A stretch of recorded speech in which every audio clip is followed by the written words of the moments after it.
Hello, everyone. Welcome to the March 28th episode of PubTalk Live, the live publishing talk show airing the second and fourth Saturday of every month at 9 p.m. Eastern. I am your host, Sarah Nicolas. I'm a young adult author, a board member, and agent liaison for Pitch Wars, and a library event planner. You can subscribe to reminders via email by clicking on the link in the description so you don't miss a show. You can also follow the show on Twitter and Instagram at PubTalk Live. And if you'd like to support the show, you can find a link to the Patreon near the end of the video description down below. And this week, I am finally, after a month of weird episodes, returning to our regular layout, our regular event, our regular show. And so I have a guest co-host today and also a special guest. So 2 episodes ago, we were at Coastal Magic Convention. We did a live from Coastal Magic Convention episode. And then last week, I was supposed to host the Orlando Book Festival, which ultimately got canceled, but we did pre-record that episode with Lily Mead. So make sure you go back and check those out if you haven't already. So now I'm going to bring on my guest co-host. Nora Shalaway Carpenter holds an MFA in Writing for Children and Young Adults from Vermont College of Fine Arts. Her Kirkus-Star debut, The Edge of Anything, just came out on March 24th from Running Press. She's also the contributing editor of the forthcoming Rural Voices anthology, releasing October 13th from Candlewick, and author of the picture book Yoga Frog. She currently lives in Asheville, North Carolina. Hi, welcome. Hi, Sarah. Thanks so much for having me. Oh, yeah. Thank you so much for coming on. Yeah, great. Oh, cool. We have Hi, comments. Jay Stories. Hey, Jay. Thanks for joining us. Let's see if anybody else is here and wants to say hi. Well, Jen. So Jennifer messaged me last week and she's like, oh my God, I missed the last episode. When is it? And I was like, well, it's pre-recorded. So she's like, okay, next time. So cool. Happy to see you here, Jen. Okay, so today's viewer poll, and I'm going to drop that link in the comments in case you haven't voted on it yet, is, have you been either more productive, less productive, or about the same level of productive in the time of hashtag COVID-19 compared to before this whole mess started?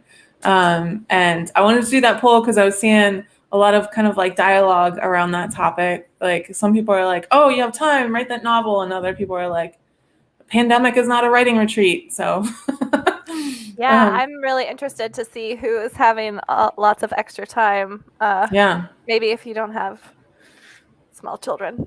Yeah. I don't have children and I'm still not very productive during a global pandemic. It's also just scary and stressful. But yeah, some people are seem to be cranking out the words. I don't know. Hi, everyone. It's so great to see everybody joining us. Hey, Ebony. Ebony's here. Cool. Thanks for joining us. Oh, Amanda says she can't hear you, Nora. I can hear you, though. Can everyone else hear Nora? Oh, no. Well, it takes like about 15 seconds where there's like a little bit of delay. So we'll see the answer coming in just a minute. So even though I said that, okay, yes, they can hear you. I don't know what's going on with Amanda then. That's weird. Ebony said I've been ridiculously productive. Good for you, Ebony. That's awesome. Wow. It helps with my anxiety. I understand that. Sometimes throwing yourself into it. I've been like really reading. That is one thing that I feel like I've been doing like extra things. Like I'm helping with Everywhere Book Fest and and some other like online events. And I feel like I've been doing those things rather than writing. Yeah. I've been doing like so much like just promo and stuff because like everyone else, all my events got canceled. Yeah, your book just came out. Yeah. So it's just been like a crazy time. So just a lot of like virtual opportunities that came up, and that's just a whole different kind of work. But in terms of writing, it's just not happening for me right now. Jennifer said I've been about the same, some different things, but about the same quantity of things. Jennifer actually plans an event called Coastal Magic Convention that takes place every February. And I know she's been struggling with the concept of like reaching out to authors and planning events in this weird time. Oh, they probably would be really excited to hear from you. Yeah. I think every time people reach out to me, I'm like, yes, let's connect. Yeah. So So even though we're returning to kind of normal format, it's definitely not going to be a normal kind of episode because there really is only one big piece of news, and that's the same big piece of news that is everywhere. And that is, of course, COVID-19 and the related fallout. So we're going to be talking about a couple things that have been happening in the book industry related to that. Some booksellers are closing their doors and laying off employees. Amazon is delaying shipments. Some publishers have already pushed back publication dates. Book Expo is delayed until July, but all big 5 publishers have already pulled out of the rescheduled event. And Barnes & Noble has closed the doors of 400 of its stores. But through all this, Ingram has promised to help out as best they can for as long as they can. And I don't know how many people know this, but Ingram is basically the major distribution channel for book retailers. Not necessarily academic or libraries, but for book retailers, they're the big one. And Yeah. I was just talking to one of my good friends is a librarian at a high school librarian, and she's saying that like they can't even, because I guess some people are like, oh, well, the books will be, at least they'll be like there at the school when the school's open next fall. And she's like, we can't order any books. Like they're not, like, we can't get anything. So it's just having a really big impact. Yeah. Mm-hmm.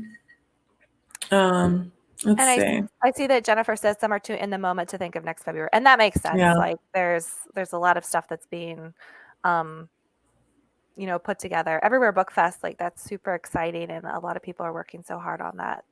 So, but yeah, some are craving the idea of after. I'm looking forward to the after for sure. For sure. Tamara has joined us. Pubbers. I know. I was telling them before about when y'all named yourselves, and I was just so happy and proud, and I love it. Baker and Taylor are only doing educational now. Yeah, they stopped doing retail distribution a couple of months ago. So that it was Baker and Taylor and Ingram were the big 2, and now it's basically Ingram. Though a lot of publishers, we talked about this in a couple episodes ago, so if you want to go back and watch that, but a couple of the publishers are also like ramping up their distribution efforts as well to kind of make up for that, but it's still pretty much Ingram. And hey, have any sightings on the cup today? So I'm gonna fake y'all out because I actually have 2 cups today. Usually I only drink water, so I have my read more books cup, which y'all know I'm a fan of, right? And then I have another drink. It's a Sweetwater Brewing in Atlanta, and this is a gin and tonic, folks, because this has been a week. I wish I'd have known. Usually I don't drink on the show, but yeah. Wasn't sure about the rules. I mean, if you can put anything in a coffee cup, right? It's true. It's true. So connected to that, the American Library Association canceled its annual conference, originally scheduled to start June 25th in Chicago. This is a really big deal. It's the first time in 75 years they've canceled this event. The last time was at the end when World War II was ending. So, and it is not yet clear whether they will refund the people that haven't registered yet, which is interesting. Yeah. Yeah, I know a lot of events are struggling with like their insurance. They have event insurance and they're not really sure what it covers. So yeah, like what does that cover? Like what does that mean? Like you can buy insurance for different things. I know that PAX East, there was this specifically PAX East, people were talking about they actually didn't do the optional insurance for communicable diseases or whatever. And so their insurance didn't cover them canceling the event because they specifically didn't have that coverage. Wow. A couple comments I want to address. Jennifer said, "Don't kill anyone." So, is there a backstory here? Yeah, at a Coastal Magic convention in February, we had a murder mystery party that was 1920s, like jazz club themed. Mm-hmm. And it turns out I was the murderer, which I was very excited about. Yes, that's the best role. But it Definitely. also turns out that the murder weapon was a gin bottle. And I had literally been drinking gin and tonics for 2 hours. And I did not know, because you don't find out until what the murder weapon is. So I didn't even know that the murder weapon was a gin bottle. You But just were really into the character. That's what you should say. Took it really seriously. I was super guilty and I didn't know it. Jay said I usually write at cafes, but now I can't. What do? I need Oh, me COVID-19. too, Jay. Me too. So I'll tell you what I used to do a lot, and I'm probably gonna have to end up doing again, because like I'm a pretty hardcore introvert or extrovert, I mean. And I really, really love just like being around people. But I also write, my most productive writing time is at like midnight.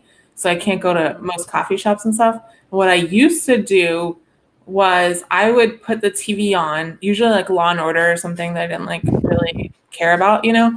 And then I would also put music on, and just like the mix of having like the people talking and the music kind of like made me feel less alone. Interesting. Yeah. Yeah. That's a good idea. All right. Make a latte and sit by a window if possible. That might help. All right. Moving on to the next piece of news. We're just like, I think we're all kind of loopy today. Whatever.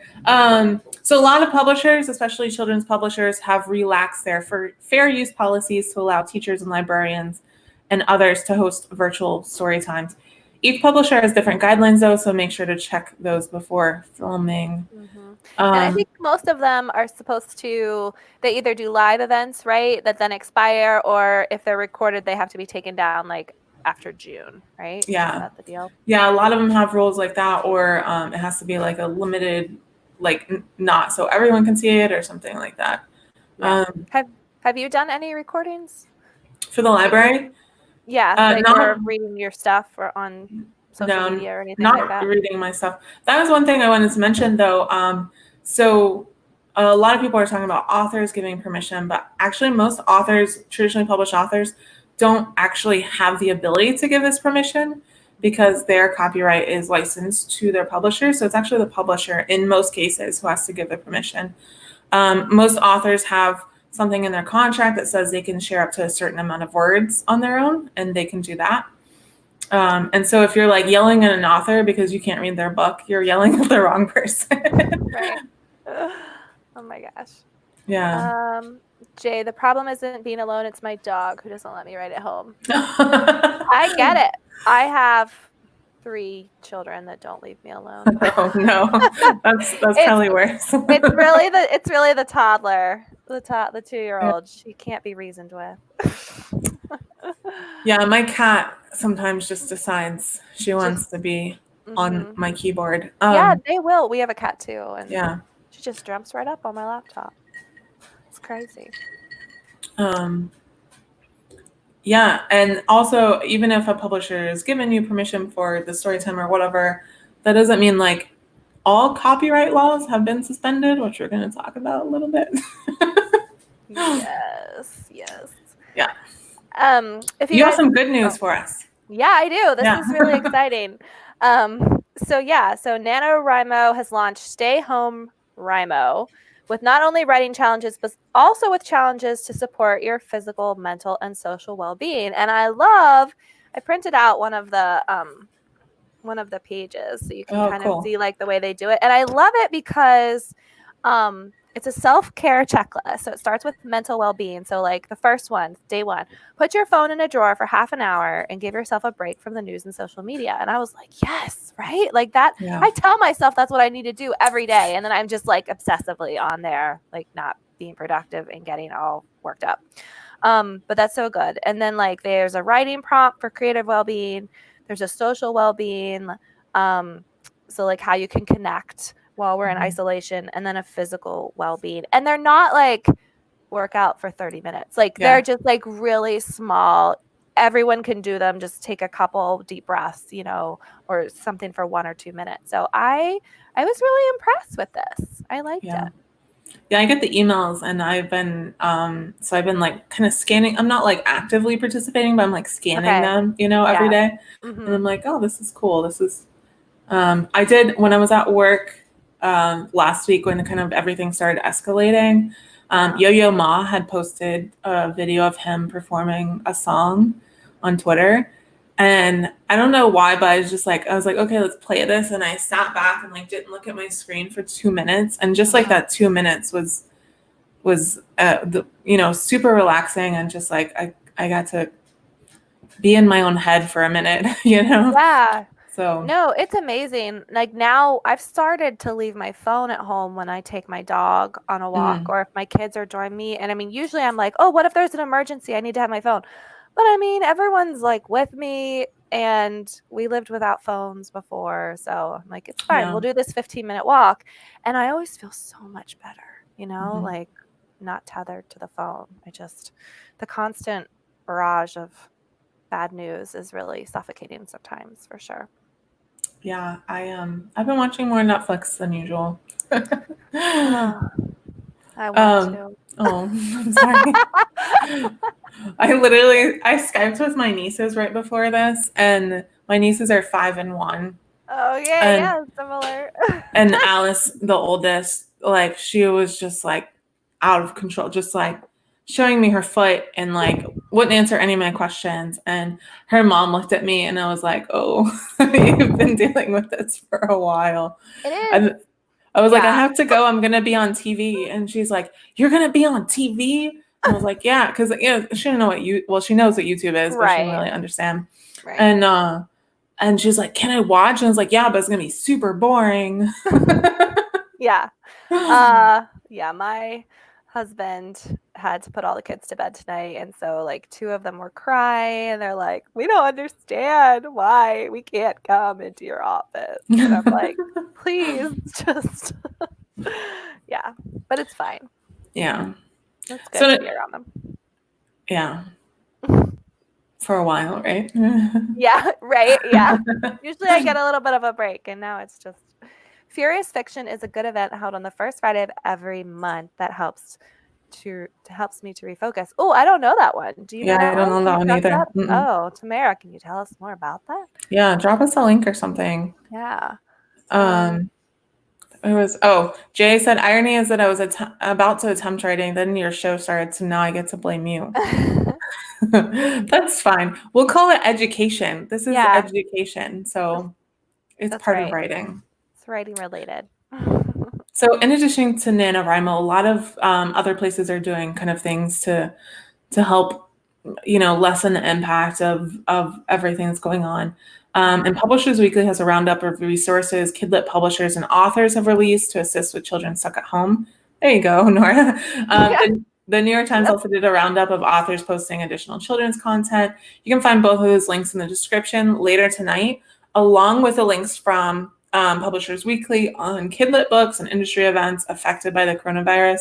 So there's gonna be a whole bunch of links right there. And so if you're interested in checking all those out, you can click on those. If this is your first time watching the show, every news item that we talk about, I drop the link in the description after we are done. So you can read more about each of the items if you want to. And so that's going to be included in that list, but that's just going to be a whole bunch of links on one thing. So Yeah. And basically just know that every book published from like March until June is affected by this event yeah. or by this virus. It's unprecedented. Um, one thing that I participated in last week that is just so awesome is the weekly Twitter chat that Amy Kaufman has been doing. It's every Monday night at 8 p.m. Eastern, and the hashtag is Kidlit Goes Viral. And it was really great. Like, I loved connecting with the other authors that were doing it and with the readers that were jumping on there. Like, I'm going to be doing it again on Monday just to like support my fellow debuts and because it was so much fun. So I highly recommend that. Amy is just amazing she has so much going on right now. And it's just amazing that she's helping debut authors in this way. So highly recommend checking out hashtag Kidlit Goes Viral. I can type this out if y'all want to see it. Mondays are usually my volleyball nights. You play volleyball? Yeah. I love volleyball. One of the characters in The Edge of Anything is a volleyball star. Oh, that's great. One of the characters Yes. in Keeping Her Secret is on a volleyball scholarship. Now it's gonna go to the top of the list. Yeah, but I won't be playing volleyball for the foreseeable future. So Yeah. I can do this instead. Yay, I guess. Right? Yeah. Try to see the door that's opening. The door that's opening when one door closes. Yeah. Okay, so this is what we're going to talk about, and this is why my Twitter mentions are currently exploding. The Internet Archive, which many of you may know because it archives websites, has magically granted itself emergency copyright powers and made all the books in their database free to everyone. Some of these books are there legally, a lot of them are public domain, but a lot of them are not. And anyone can upload a book, and many have been uploaded, scanned, and are pirated copies. They had a massive PR campaign with sites like NPR and The New Yorker and Vox promoting this as a good thing. And many in the industry are pushing back and saying this will do a lot of harm to authors, publishers, and booksellers. I can't believe they got like NPR involved. Did you hear any of that? Like, were they just, like, how did they scam everyone? Like, well, like if you read the articles, it does like sound like a good thing until you realize that some of the books on this website are not there in any way legally. Like they haven't licensed any copies. In many cases, it's a user who has literally scanned a physical copy of a book and uploaded it. One author was saying that the Target version of her book was uploaded, so there's no way that's legal because only Target has the permission to distribute that. Oh my gosh. And so I tweeted about it and it got I don't know, 100 plus retweets, and now people are arguing with me about whether or not authors should get paid for their books. I'm just blocking everyone. So just like random people, like yeah. Okay, that's nice. Wow, nice. It's always fun. I feel like every couple of months, like authors have to like defend their right to be paid for their work, however small we are paid to do. Right. I mean, people just don't even understand. Well, I think the article says, right, that the medium earnings is like $20,000 a year for authors, which I think is inflated. It isn't like, I feel like I've seen 10,000 before too. I don't know if that's kidlit, but but it's not a lot. But that's of course like that's from the Authors Guild, so that's probably like a what's it called? Like a poll of the Authors Guild authors. Oh, okay. Again, it said the average salary for an author, a traditionally published author, is $20,000, but the median is around $6,000, which means, and for anyone who doesn't really understand statistics, which means that there are a couple authors who are making millions of dollars who are bringing up that average. And so, like, if you only want to read James Patterson books for the rest of your life, then fine, keep pirating, because other authors aren't going to be able to survive if they're not able to sell books. So, yeah, that's super fun. Let's move on. Okay. Oh my gosh, I know. All right. So this is interesting. According to The Guardian, paperback fiction sales were up 35% last week. Total physical book sales in the UK jumped 6% in the week and noting a 212% growth in volume sales for home learning titles. So all this stuff like really makes a lot of sense. 77% book boost for school textbooks and study guides, and a 35% week-on-week boost for paperback fiction, which is all driven by supermarket shoppers. Arts and craft book sales were also up by 38% week-on-week. Adult nonfiction, however, was down by 13% as readers sought solace in imaginary worlds. One thing that I thought was interesting too is that a couple articles that I've seen talked about how they're like, oh, now we have time and we're going to go read all these classic books that we've never. And I'm like, let's read some new books. You don't need to read all these people that are dead. They Yeah. don't need you to read them right now. But yeah. It's just my own little thing. Yeah. Yeah, a lot of people, I think when they realize like their kids were gonna be home for a while, they kind of like they did everything else, panic bought. Yeah, for sure. Yeah, well, because I can imagine, especially like I'm thinking about me as a kid. I was a voracious reader as a child, Yeah. and if my parents suddenly had to have me home for weeks on end, they definitely, I mean, that would have been the number one way to entertain me as a kid. So, Well, I mean, it's really hard too with the libraries being closed, which, for a good thing, that's a good thing. But I mean, like my 5-year-old is in the middle of a chapter book series that he loves. And I've been ordering him oh, book after book, but uh-huh. I mean, I'm kind of getting to the point where I'm like, we can't just buy all of these new books. Yeah. Try to, yeah. So, but definitely, I've bought a lot of books in the last 2 weeks, like trying to support indie bookstores and authors, but also Mhm. just because the library is shut down, and that's what I do with my kids. Like if we can't be outside, we're reading. Yeah. Yeah. I was gonna say, yeah, I was talking to my niece before the show, and she was like, "What are you gonna be talking about on TV?" And I was like, "Books." And she's like, "Oh, I love books." And her mom says, Aw. "What's your favorite book?" And she's like, "The long one."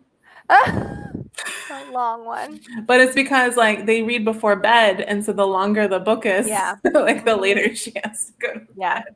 Our bedtime, so I have 3 kids, and our bedtime, it takes like an hour and a half to get everyone to bed because everyone gets their own individual story time. Yeah. Because that's important, but that's a lot. So, oh, that's great. Chuck Wendig just NPR. Yeah. Yeah, I replied to one of his comments, and that's the problem. I mean, that's why I'm getting so many replies also in my Okay.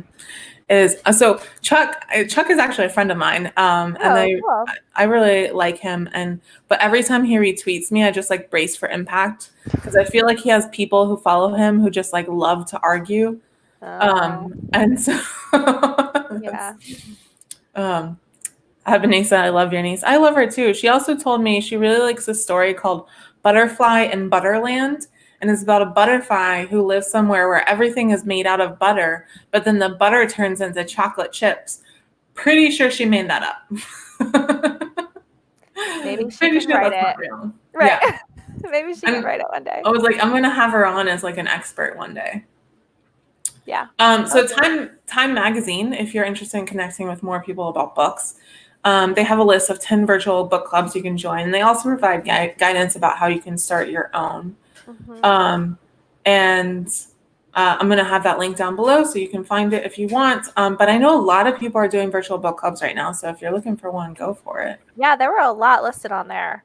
Mhm. All right, we're running out of time here, so I'm gonna So Audible announced it is temporarily raising author royalties on ACX audiobooks by 5% through April, May, and June for all sales on Audible, Amazon, and iTunes. So that's good news. Yeah, when I saw that, I was like, oh, that's good. Authors will make more money. And also for the people who do royalty share, they split that 5%. So 2.5% will go to the author and 2.5% to the narrator. But then the other side of me that never trusts anything Amazon does was like, are they just doing this to increase their market share? Like, are they doing this so authors promote, their Amazon titles more? Yeah, probably. I mean, Maybe a little bit of both. yeah. Mm-hmm. Yeah. um, Very true. all right. And the last piece of news we have is actually the only non-COVID related news. Yeah. But it's also bad news. So we talked about last episode how Hachette had dropped Woody Allen's memoir after protests, including walkout protests from the employees. But since then, Skyhorse, which is a smaller but still well-known publisher, has picked it up and has already published it. It was put up online on Monday. There will be a print run of 75,000 hardcover copies priced at $30 each. I should also mention that Skyhorse recently laid off Yes. about a third of their employees after their employees asked to form a union. So Whoa. I'm I not didn't know that part about it. Yikes. not looking so great right now, Skyhorse. I don't know what's going on there. Yeah, so we're gonna move on because that sucks. Yeah, that was like shocking and just I can't believe that happened. Yeah, they literally announced it and then released it. Like it was something. They're like, well, we already fired all our employees, so they can't walk out on us like they did at Shed, I guess. I guess. But it makes me feel like they must have just like gone right after him, to get it done that fast. Mm-hmm. Like it's really, ugh. Yeah. All right, so now we get to bring on Amanda Quain. Amanda Quain is a bookseller based in Arlington, Virginia, just outside of Washington, D.C. She runs the social media accounts for One More Page Books. So if you like weird videos and dog pictures, she's your girl. Her reading taste ran the gamut from YA contemporary to adult speculative to romance to cookbooks to sports memoirs, and she recommends books like it's her job because it is. So please welcome to the show, Amanda. Hello. Oh, I can't hear you. Oh, I can't hear her either. Oh, no. She fixed the problem where she couldn't hear you, but now we can't hear her. Oh, no.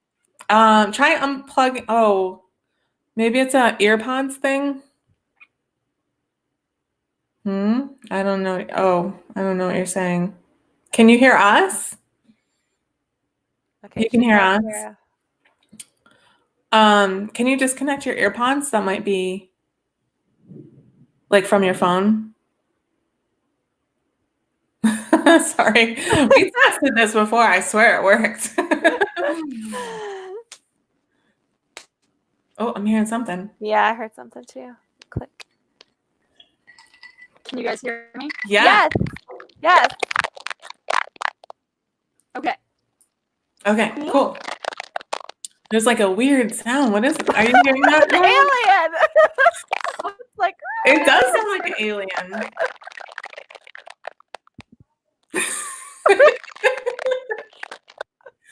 That is so weird. And then come back. Okay, we'll try that. Yeah. Okay, we'll yeah. hold down the fort. You guys fail. I'll be back. Okay. Oh man. I swear we tested this before. We tested it yesterday. And we tested it before today. It's just one of those. It's just been a week, like you said. Yeah. That's why you have your special drink. It looks mostly like water, so it's fine. Yeah, it's totally fine. I just heard my 2-year-old come down the stairs. Oh. She is not asleep yet. Oh. An alien eating potato chips. That's a pretty good description, Jennifer, of what that sound was. Yep. Your phone does that noise all the time? That's so weird. That's weird. WTH. That's all right. She's coming back. Yeah. Hopefully. Well, there was something we can talk about, but I forgot what it was, and I don't know. So Nora, what do you do anything besides writing, or are you just a writer? Right now, I'm just a writer, but no. Right now, I'm writing full time. Okay. And parenting full time. So it's not like I'm writing 40 hours a week. I write about 20. I get about 20 hours a week, and then, but that's as full time as I can be. But I'm not doing any. I used to work for a magazine, but I'm not doing that anything anymore. So, yeah. All right, Amanda has come back. Let's see what. Oh, her devices are not connected. So, okay, now it looks like she's connecting. Just give it 1 second. Let's see how this goes. Hello? Hey, can you guys hear me now? Yes. Yes, and I can hear you. Awesome. All right, cool. It looks like you're a little bit delayed, but sometimes that evens out after a minute. So we'll just go ahead with our questions. So if you are on the Patreon for PubTalk Live, we do a post before every episode where you can like submit questions ahead of time for the guests. And so the first 4 questions we have today are from the Patreon. So this is a question from Patreon supporter Lodestar. In your bookstore, Amanda, how do you select what you will sell in the store? How do you select what gets bought? Yeah, so I am very lucky because I don't have to do that job as like the primary person. One of my very good, dear friends, Lelia, is our book buyer. And then another one of my coworkers, Trish, does our children buying. A lot of it does come from the publishers. So like we have reps for all the big 5 houses and a few smaller folks we work with as well, who will have meetings with book buyers and like walk them through what the front list is or the mid list or the back list. Like they'll have sales on backlist things sometimes. You know, if we order 5 copies of something because we can get a good deal and get like a bigger discount from the publisher on something. And then sort of beyond that, a lot of it is like arcs. Like we get tons and tons of advanced reader copies in the store, a concerning amount, honestly, of advanced reader copies sometimes. And so if we read those, like I'll text Lelia, be like, hey, I just read this book. Like I know I can hand sell it. Let's carry it. Or like I had this book that I read as a kid and like I know it's not new, but I know that I can still sell this. I try not to do that too much because we do want to promote more new stuff and not just like Sharon Creech books for 2003.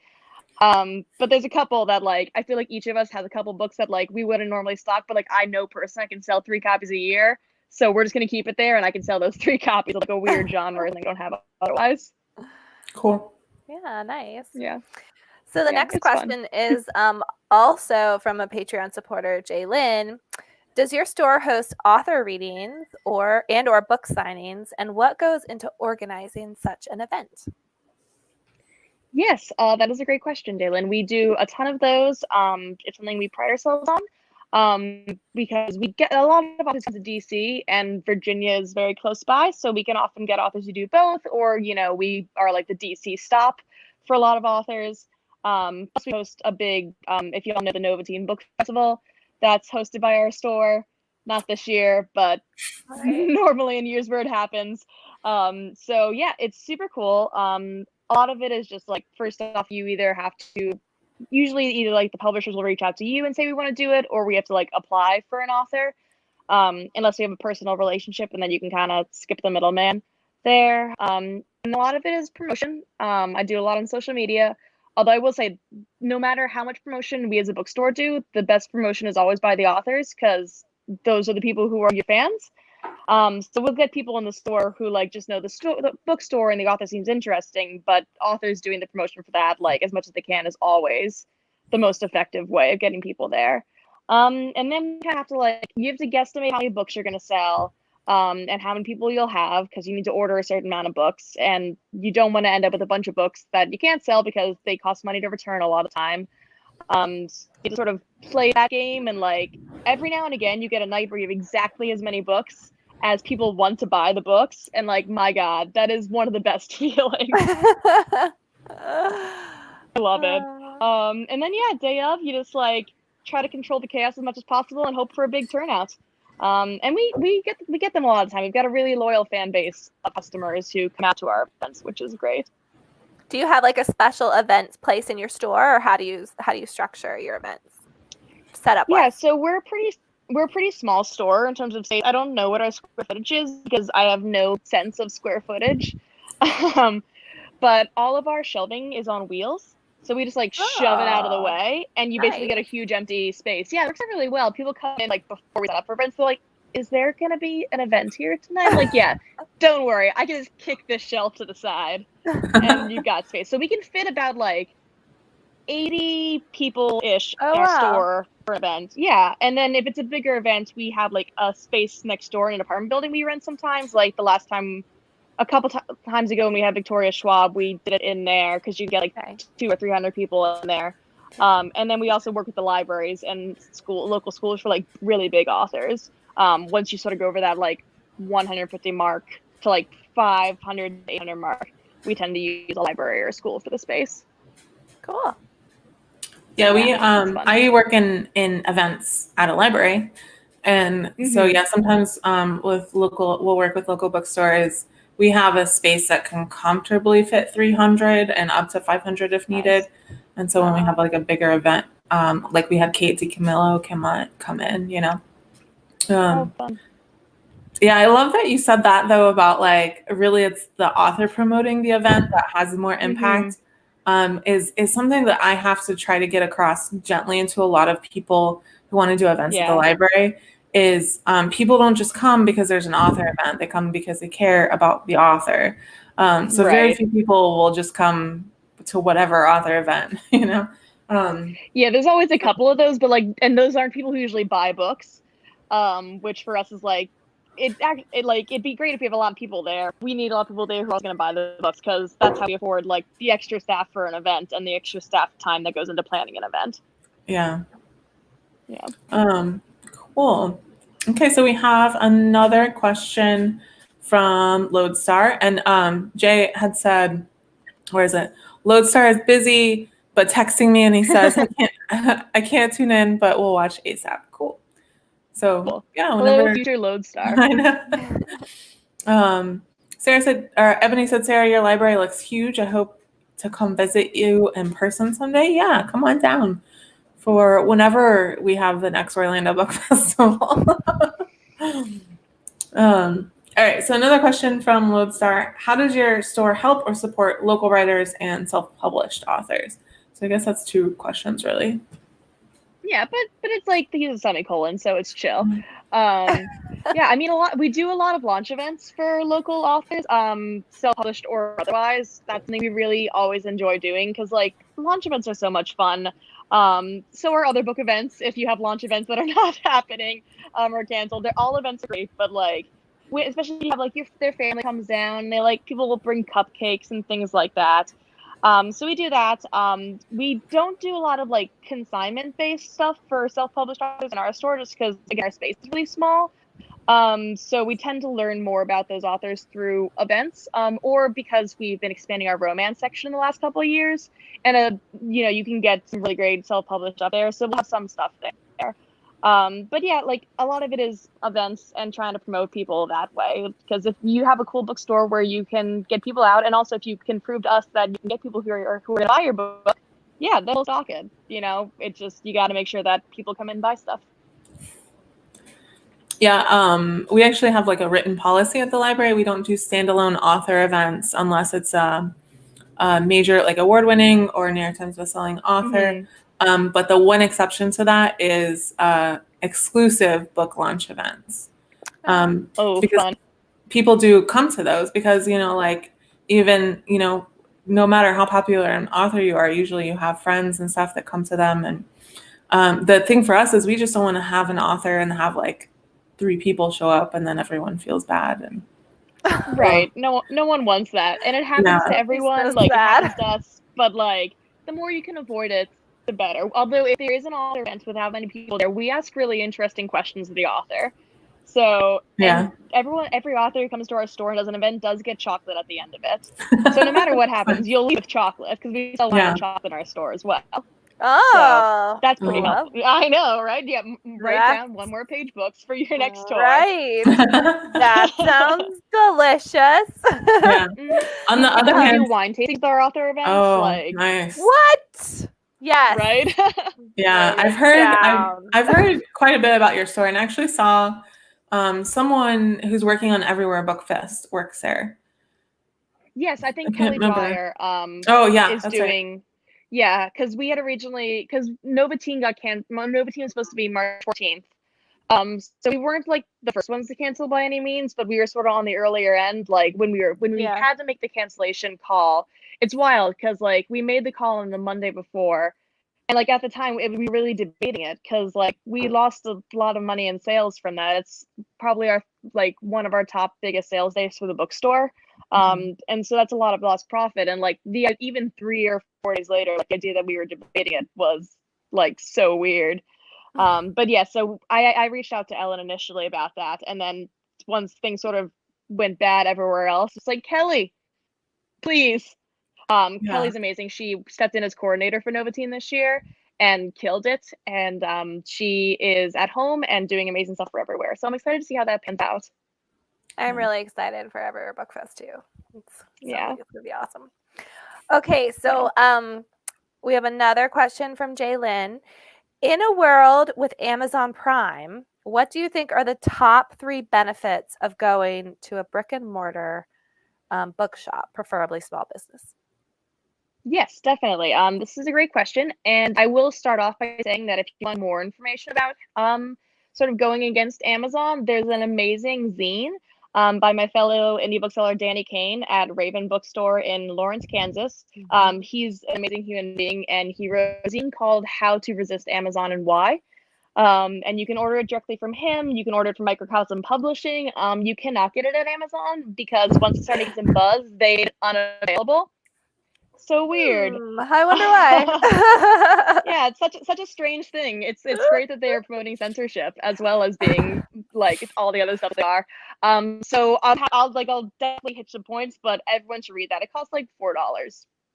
So, and Raven is shipping everywhere in the US for $1. So there's no excuse to not. It's like a $5 investment, and you're not buying coffee out. So you're fine. I mean, the biggest thing I always say, a couple things. One, I think it's something like 75% of money that you spend at any bookstores generally goes right back to the community that you're supporting. So when you're shopping local, your money is staying local. It's supporting your schools and your kids and your friends and yourself and your family, and not just going into Jeff Bezos' pocket, which he won't actually use to help coronavirus. So that's one. The second one, in terms of like what it benefits you directly, is the personal interaction and recommendations from booksellers. Anyone can Google like most popular books and get a bunch of James Patterson, which, like, God love James Patterson. He's amazing. But you don't need me to tell you to read him. You don't need me to tell you to read Rick Riordan.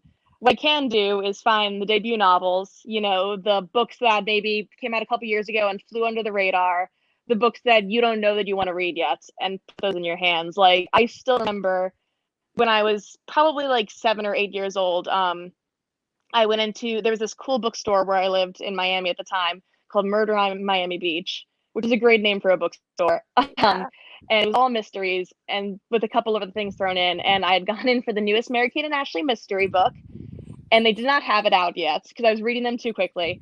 And the owner, who knew me pretty well at that point, because it was just like a mile from my house, said, "You know what? I've got something else here. I think you're going to like it." And she put the first Harry Potter book in my hands. And this was like 1998, so it was pretty new in the States, and that like started me on this journey in books that I wouldn't have gotten from the internet. So that sort of personalized experience where we can give you the books you didn't know you needed yet is the number one reason to shop indie. Cool. Also, it pays my rent, so that's also helpful. Look at the space. Do you want me to live on the street? It's not good. I need health insurance. How many books do you think you read every year? Oh God. I tracked it last year and I read 110, I think, something like that. And probably a few more that I don't like. I read a bunch of cookbooks like straight through because I'm a nerd. And I don't usually track those. And then like picture books and stuff like that too. I'll knock out a bunch of those. So I go through about 110-ish a year. And then like, but the thing is that because we're a small staff, but we're all really close, like it's mostly me and a bunch of my best friends working together, which is delightful. We all share recommendations. And so I've read 110 books, but Lilia's read, 100, and my friend Rebecca and all the other booksellers have read, a good amount each, or listened to audiobooks, and we pick up the knowledge from each other too. Right. Cool. It's cool. Jay said, "I'm no longer proud of my 45 books per year." Don't do that. It's not a competition. No. Yeah, and listen, it's like literally my job to know what the books are. If I don't, and I read pretty fast too, which helps. Like I'm probably on the higher end of a lot of my coworkers. But if I didn't read the books, I wouldn't be able to do as good of a job. Right. I'm not good at math, so I don't do much math a year. I build few buildings a year, like few, just a couple. I mean, I think I built 3 buildings last year, which, like, for an amateur art, like, right, is terrible. So yeah, that's awesome. I am good at math, but I still read more books than I do math. So there you go. I would recommend it personally.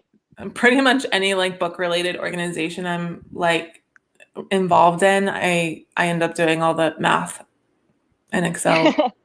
So my degree's in mechanical engineering, so I nice. have a background in it. Where are we at? I'm just like got a little lost in that. Okay. So we were talking for the first half of the episode a lot about coronavirus, what's going on in the world and in the book industry. What is your bookstore doing in relation to that, and how is it going so far? Yeah, a lot to both, I think. So we are currently closed to the public, which we were before Virginia decreed that was the case. We did that as of last Monday night. So we've got about, at most any day, we've got 5 staffers in the store, because those are the only people who, we've kind of reduced it to the skeleton crew of people who feel comfortable with like some exposure. Obviously, we're keeping the best precautions, but like we've got immunocompromised staff members and things like that, and older folks, and you don't want to have them coming in. So we are doing curbside pickup.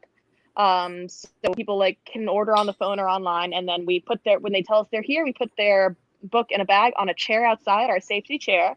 And then we close the door very quickly, unless it's a dog, and then I wave the dog first, and then I close the door very quickly. And they can pick it up from there. And then we're also doing shipping. We ship anywhere. We always have, because we do a lot of we do all Jody Meadows pre-order campaigns. So we ship like all over the world for those, which is fun. And then we're doing home delivery within sort of our city, and the city we're like on the border of 2 small towns. So we deliver both of those. It's been a lot. And it's such a good problem to have that we are very overwhelmed with orders. Like, that's good. That's really nice. I'm thrilled about it. I remind myself 3 or 4 times a day that I'm thrilled about it, because it's easy to forget when we're there for like 9 or 10 hour days and just like the phone doesn't stop ringing. So it's good. It's a new way of doing business, and I think a lot of indie booksellers are sort of feeling the pressure of having to pivot entirely what you do. Like, we don't get to do much book recommending because we're just giving the books people order. Like, we've kind of become a warehouse more than a retail establishment. But so we're pretty tired. I probably worked 9 or 10 hour days for the last 2 weeks. But it's such a good problem to have. And at this point, we're kind of just like, we don't know what point we're going to be shut down further than we are. So we're just trying to like go through it as much as we can and just get the stuff done and get as many books out to people. And people are really grateful that we're there, which feels good and helps. And on yesterday, Friday, my best friend called and ordered us a bottle of wine for us to drink after work, which was very nice. That is so nice. Oh my gosh. Yeah, shout out to Carly. That helped a lot. We someone light up at 5 o'clock, like, okay, bring out the rosé. Here we go.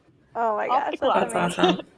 That's great to hear that you have so many orders that you can't, like, that's happening with my local bookstore, Malaprop's Books in Asheville. It's the same. They're also like, I went into the store when it was closed to sign like all my pre-orders and asked how the business was doing, and she said the same thing. Like, they just have more than they can go through in a day, which is awesome. And I just hope it continues, because like, who knows when this is going to end. Like you said, it's not like you can just be like, okay, it's gone, it's safe for everyone to come back. Like, right. Yeah, and shout out to Malaprops, because we love them. They're great people as well. Oh my gosh. They're off. Yes. Well, that was you were talking about them, and they don't serve wine, but like they sounds very similar. Like, the store sounds very similar, and like we all have flaws, so not everyone can. Yeah. They're right next to a place with wine, so so you can make it work. yeah, we can make it work for sure. We do. So aside from the obvious, ordering books for pickup or delivery where available, what can our people do to help indie bookstores survive this crisis? People in the book industry, definitely. Authors. I mean, the first thing that I'll always say to everyone is avoid Amazon when you can. I personally haven't ordered anything from them in about 2.5 years. It's felt very good. Like, there are other places that deliver for more than just books too. Like, first thing I did was cut out books when I started working at an indie store. Actually, I never really use it for books anyway, but like cutting out the other things when you can. But the less money that's going towards them, the more it's available for other small businesses, not just bookstores. In terms of bookstores specifically, gift cards are great because one, they give us money now without having to like take some of our inventory, and it saves us a lot of time in terms of like shipping or getting your book in. Like a lot of the warehouses are currently kind of backed up, which is extremely understandable. Like no one blames anyone any of those things. But like currently our Ingram order, we're behind in about 2 days of that, and so I'm expecting probably like 30 boxes of that on Monday. Oh my gosh. Which is more than I've ever seen from that distributor at once. Or like we got 9 boxes of books from Penguin on Friday, which like is great, but it takes time. So gift cards and pre-orders for books that aren't out yet is also a great way to like continue income streams down the line. I've got a bunch of books like in my staff picks on the One More Page website, and a couple of those are pre-orders. So those are great things. I think I've got Janelle Angela's Where Dreams Descend on there, which is gorgeous. I'm obsessed with that book. And then Chanel Clayton's The Last Train to Key West are both like pre-orders on my staff links, and those are great ways to just like make sure you have a book further down the line. And also I know a lot of people have a long TBR list right now and don't need to add more books necessarily to it. I mean, you should, but pre-orders can help with that. Yeah. Right. I love that you have pre-orders on your staff picks. That's awesome. Yeah. Well, it's hard too because sometimes like we do this thing at the store called OMP Reads, which is just like a few times a week I'll put up a blurb from a staff member with a picture of them like holding the book all cute, and like promote the book that way. But we read like a year in advance sometimes, and so it's like, oh god, I've been like, I want to talk about this book so badly, like, but it's hard to sell pre-orders sometimes more than actual books, so you can't get it that way. So it's nice to be able to like push pre-orders when we can. Yeah, very cool. Yeah.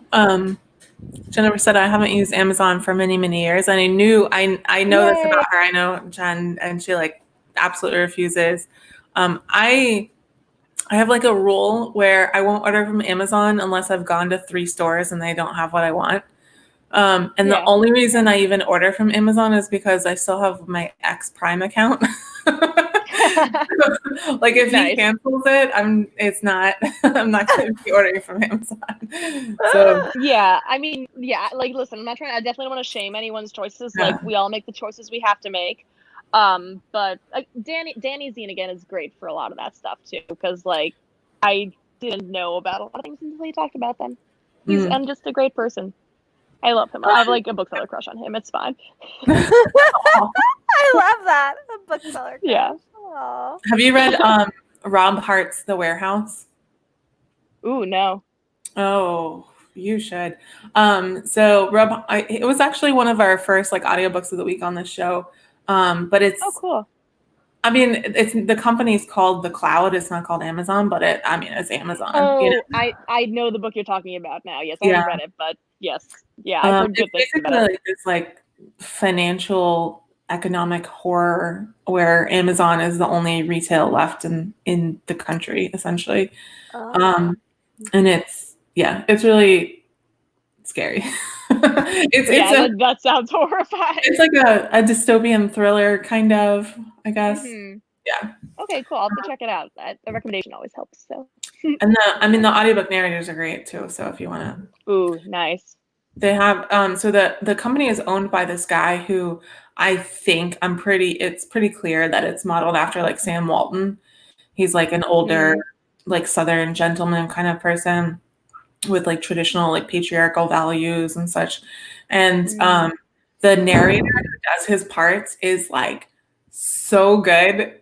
Like you also hate him, but also like it's just a good performance, you know? So I love that. Yeah. All right. So our last question for you is the question that I ask every guest on the show.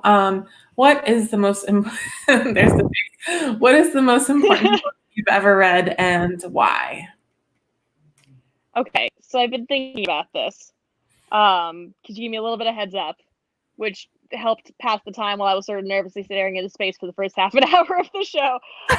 And it'd be easy to say the Harry Potter series because like it changed my life, but I think everyone probably has heard about them at this point, and if not, you've probably chosen not to for a reason. So do you guys know the Betsy series? The what? The Betsy what? Betsy Tacy? Mm-mm. Mm-mm. Okay, prepare to have your lives changed. I'm So ready. Betsy Yeah. Betsy Tacy, and it's two names. So Betsy Tacy, Tacy, is a series of books written by Maud Hart Lovelace that's set in the turn of the century, like early 1900s through sort of the 19 teens, Minnesota.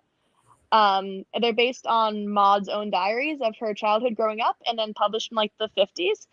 Which makes it sound super weird and obscure, but they're some of the most delightfully wonderful, cozy feminist books I have ever read. They follow Betsy primarily, who's a girl who wants more than anything to be a writer. She's wanted to do that her whole life. And at no point in her life does anyone in her family or friends ever tell her she can't.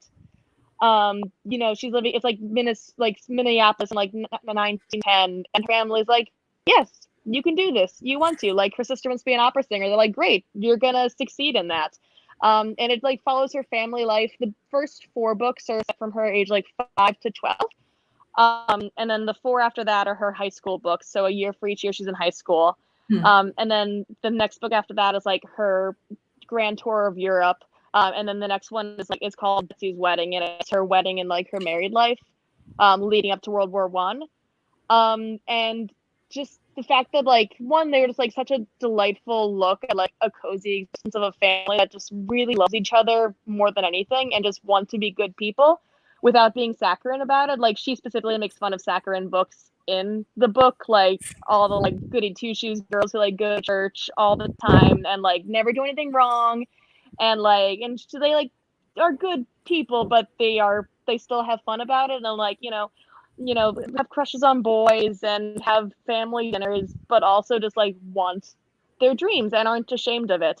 When I was studying abroad in college, I recreated her tour of Europe, which I was very lucky to have patient friends with me who did that. Yeah, it was amazing. And then I had a reading from Betsy's Wedding at my wedding a couple of years ago. So it's the sort of book that whenever I try to sell it at the store, I just like talk about it for long enough that I start crying, and then people buy it out of pity.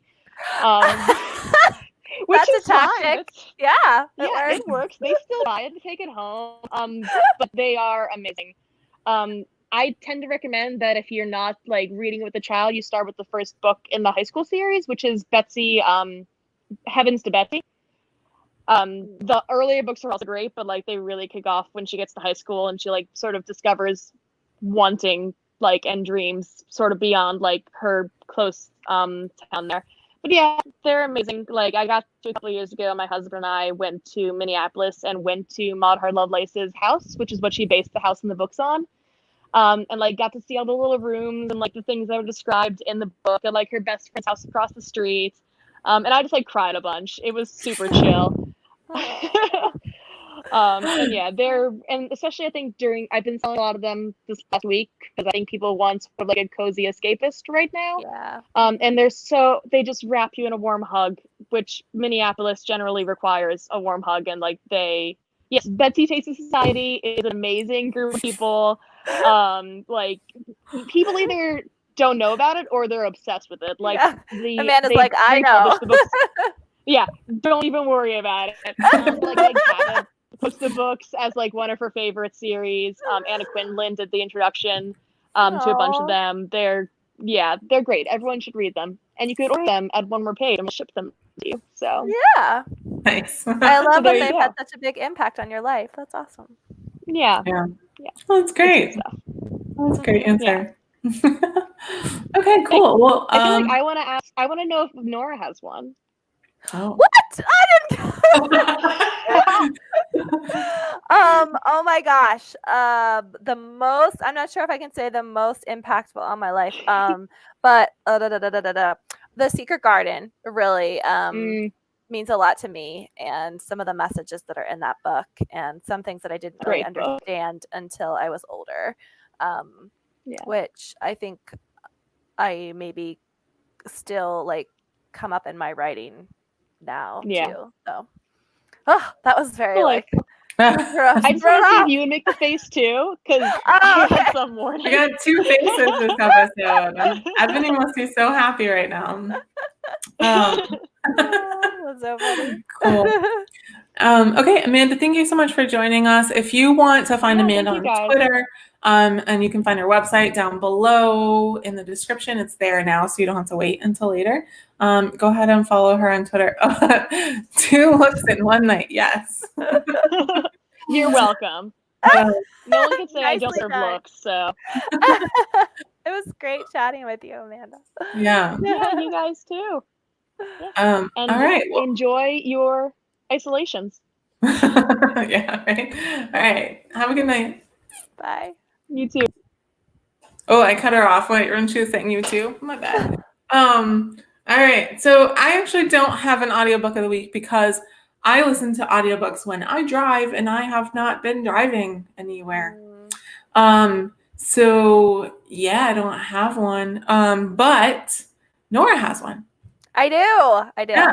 So it is The Starless Sea by Erin Morgenstern. And I am only about halfway through it right now, but it's fabulous. There's multiple narrators, and it is just gorgeous writing, first of all. And the voice actors are just incredible. Like, they really bring the story to life. I will say that just to give a heads up, because someone gave me a heads up, I think especially when you're listening to it, it takes a little bit, like, at first I'm like, what is happening in this book? Like, I don't know, like, because it's really, the story is so cool, like the way it kind of dissects, like, what is a story and what is storytelling. And so it can kind of see, like, the first couple chapters are kind of, they're from all different viewpoints, and so it can, you're a little bit like, what is this? But if you just, like, go in with this, okay, I'm just, like, someone's just going to tell me a story, like, that literally is what I feel like, like when you're small and you feel so good because someone's telling you a story and you're in your happy place. That's what it makes me feel like. So I highly recommend it. Awesome. Sea. I had a similar experience, probably not quite the same, but with Monday's Not Coming by Tiffany. Is it Tiffany D. Jackson, I think? And because the way it starts, I was like, this doesn't make any sense. Like, what is happening? The narrator seems unreliable, but not in, like, a good way, Yeah. Mm-hmm. And then it turns out there's a twist, which I won't spoil for anyone, but then it all makes sense. And then I was like, oh my gosh, this is genius, Right? Yes. So. It always ends up being like master craft. Yeah. Did you read Leigh Bardugo's Ninth House yet? I have not read it yet. No. So I also listened to that as audiobook and loved it. And it's the same kind of thing where, like, in the beginning you're like, what is happening? But it's awesome. Yeah. Jennifer said, I've started the Night Circus finally, but I'm not getting an audiobook as much as I thought I would. We were actually talking about this right before we went live. Nora said, I think it was you, right? You said you didn't really enjoy the audiobook? No, it was Amanda. Oh, it was Amanda. That's right. Yep. Yeah, but I liked the book, but she had listened to it and said she couldn't really get into it. Yeah. I am listening to a book, and I don't want to spoil it because it might be next episode's audiobook of the week, but I'm listening to Girl Gone Viral, and by Arvin. Oh, I can't remember his last name right now. But I went into this book not having any clue what it was about, and I thought it was a contemporary, and it's not. Oh, I kind of love that though. I'm still listening. Like, I don't have a problem with it, but I was just like, what? Oh, okay, that's fine. Yeah. It's like a near future sci-fi. Arvin Amati. Thank you, Amanda. Amanda dropped the last name in the comments. Yeah. Amazing. So I'm like 2 chapters in. So, but I'm liking it so far. Yeah. All right, so now we're going to discuss the viewer poll, which I'm excited to see the results. And I need to share my screen, so just give me 1 second to, like, kind of click over there. Done, maybe, yes. All right, it's coming. Okay, cool. So we have, let's see, have you been more productive, less productive, about the same. So 14% said more productive. 67% said less productive, and about 18% said they have been about the same, which is honestly kind of what I expected. I expected that some people are able to tune out kind of the stress and trauma of this situation that we're in. Or some people are using it kind of as a like a coping mechanism, but then most people are kind of more stressed out. Yeah. I do think it's really important, though, that we all just kind of give ourselves a break and not think that we have to be the same as we were 2 weeks ago, or 3 weeks ago. Yeah. Ebony said I'm listening to One of This Is Next by Karen McManus. That's good. That's a good one. Good I just got that book from the library before they closed. Oh, yeah. It's upstairs. Yeah, whenever this kind of all started and I knew that I would be working from home, I'm still working full time from home, but my schedule is a little bit more flexible. Like I don't have to work like 8:30 to 5:30 like I have been doing. And so I've been kind of taking longer breaks throughout the day and then working later. Yeah. But the two things that I wanted to do while all of this is happening, and I even tweeted about it, was I want to walk 10,000 steps a day and I want to sleep 8 hours a night. And that was like, those are my goals. Those are my only goals for this. Because I know like I have anxiety. I know like if I don't focus on my health, that's going to be probably the first thing to go, which is like a really, really bad thing right now. So I am writing, and I'm probably writing more than I have in the past couple of months, but it's mainly because I started a new story recently and it's like caught fire in my brain, That's how it awesome. is? Yeah. So the best feeling. That's great. But I think it's so nice. I was just thinking about that today. Like, it's so great that you just have 2 goals for yourself, like those concrete things that you can accomplish. And I was just thinking today that I really need to, last March, so like a full year ago, I did this online course with meditation and writing, and it helped so much. Like just like every day, like being like, okay, I'm gonna do this really short meditation every day. Like, time for that. It helped me so much. I know it did, and I just haven't been doing it. And today I was like, okay, I need to start doing that again. Like I need to, like my brain just feels like I also have anxiety, and I don't know, with everything that's happening in the world, like my brain is just always like just feeling really crazy, and something to ground us is really important right now.